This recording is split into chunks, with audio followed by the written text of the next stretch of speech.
Kota Semarang sangat berkaitan dengan Kerajaan Demak, yang merupakan salah satu kerajaan Islam terbesar di Indonesia.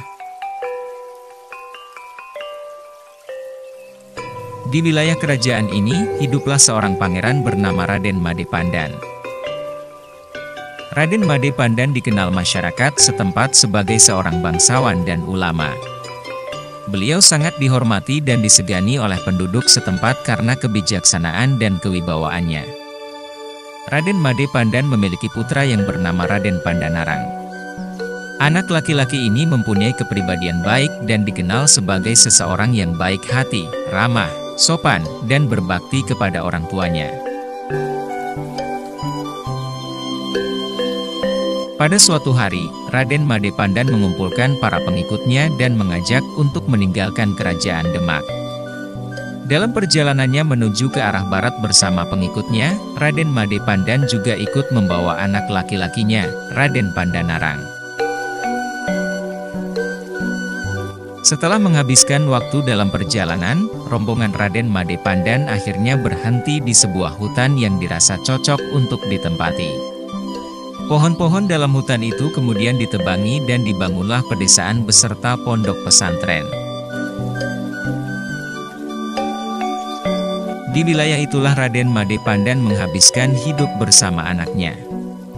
Selain mengajarkan tentang agama Islam, ia juga mengelola lahan pertanian yang menjadi sumber bahan makanan untuk bertahan hidup.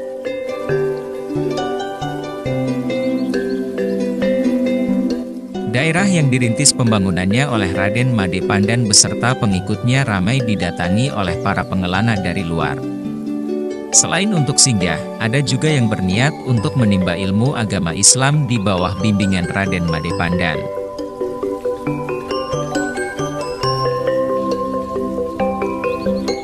Seiring usianya yang semakin menua, Raden Made Pandan mulai mempersiapkan Raden Pandanarang sebagai penerusnya.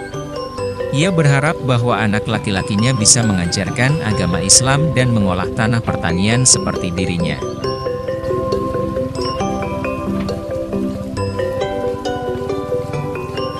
Setelah Raden Made Pandan menghembuskan napas terakhirnya, Raden Pandanarang mengambil alih tugas ayahnya dan diangkat menjadi pemimpin daerah itu.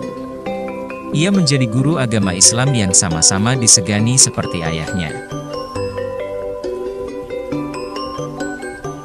Pada suatu hari, ketika Raden Pandanarang dan penduduk setempat tengah sibuk menggarap lahan pertanian, beliau menjumpai hal yang aneh. Di antara pohon-pohon yang tumbuh subur di tempat itu, ternyata tumbuh pohon asam yang jaraknya berjauhan. Padahal, tanah yang dikelola di daerah itu adalah tanah yang subur sehingga semestinya pohon asam itu bisa tumbuh berdekatan. Setelah melihat kejadian itu, Raden Pandanarang kemudian menyatakan bahwa area yang ditumbuhi pohon asam itu diberi nama Semarang.